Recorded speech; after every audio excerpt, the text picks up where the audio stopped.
बिहार की राजनीति में चिराग पासवान के एक बयान से फिर से अटकलों का बाजार गर्म हो गया है। मैं बिहार से नहीं, बिहार के लिए चुनाव लड़ूंगा। लोक जनशक्ति पार्टी की राजगीर में आयोजित बहुजन भीम संकल्प समागम रैली में चिराग पासवान की यह घोषणा सुनते ही सियासी गलियारों में हलचल मच गई।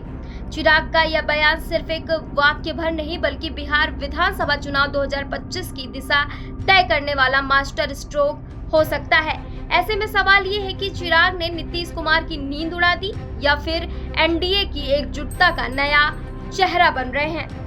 क्या यह सस्पेंस बिहार की सियासत को नया मोड़ देगा? राजनीति के जानकारों की दृष्टि से सबसे पहले चिराग पासवान के इस बयान के मायने समझते हैं। बता दें कि चिराग पासवान का बिहार फर्स्ट, बिहारी फर्स्ट का उनका नारा पुराना है, लेकिन इस बार इसका लहजा और मंच नया था।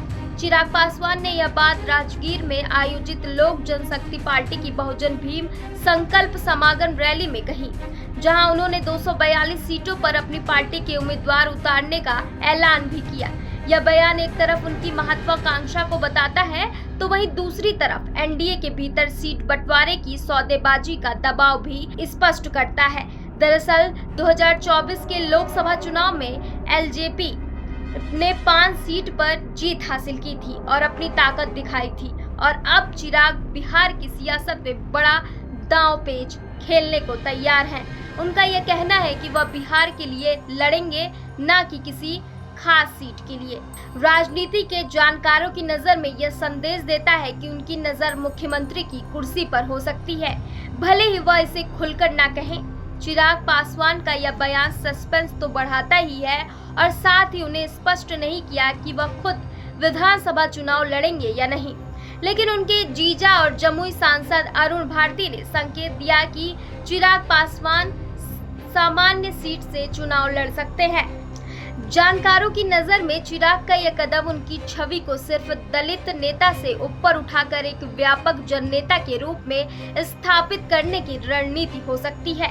खास बात यह है कि चिराग पासवान की बढ़ती लोकप्रियता 2025 में 10.6 के सर्वे स्कोर के साथ नीतीश और तेजस्वी दोनों के लिए खतरे की घंटी है। लेकिन सस्पेंस यहीं खत्म नहीं होता। चिराग पासवान बार बार कहते हैं कि नीतीश ही एनडीए के नेता है और बिहार में सीएम की कोई वैकेंसी नहीं है। फिर भी उनके समर्थकों के पोस्टर और चिराग पासवान के स्वागत को तैयार है।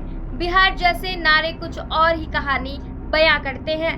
अब बात नीतीश कुमार की टेंशन की। वर्ष 2020 के विधानसभा चुनाव में चिराग पासवान ने जेडीयू को तीसरे नंबर पर ढकेलकर नीतीश की सियासी जमीन हिला दी थी। इस बार भी सीएम नीतीश को यह डर सता रहा है कि चिराग का बिहार फर्स्ट मॉडल उनके लिए फिर से मुसीबत न बन जाए। 20 जून को सीवान में पीएम मोदी की रैली में नीतीश कुमार ने चिराग पासवान से मजाकिया अंदाज में पूछा, सच में विधानसभा चुनाव लड़िएगा क्या? राजनीति के जानकारों की नजर में यह सवाल उनकी बेचैनी को भी बताता है। दरअसल नीतीश कुमार के लिए चुनौतियां पहले से ही कम नहीं है। उनकी लोकप्रियता में कमी, स्वास्थ्य को लेकर अटकलें और तेजस्वी यादव का बढ़ता प्रभाव पहले से ही जेडीयू को परेशान कर रहा है। ऐसे में चिराग का आक्रामक रुख और राजगीर में बहुजन संकल्प समागम जैसे आयोजन नीतीश के गढ़ में सेंध लगाने की कोशिश करते हैं। आज की खबर में बस इतना ही। ऐसी तमाम खबरों को जानने के लिए जुड़े रहिए केशव टाइम्स के साथ।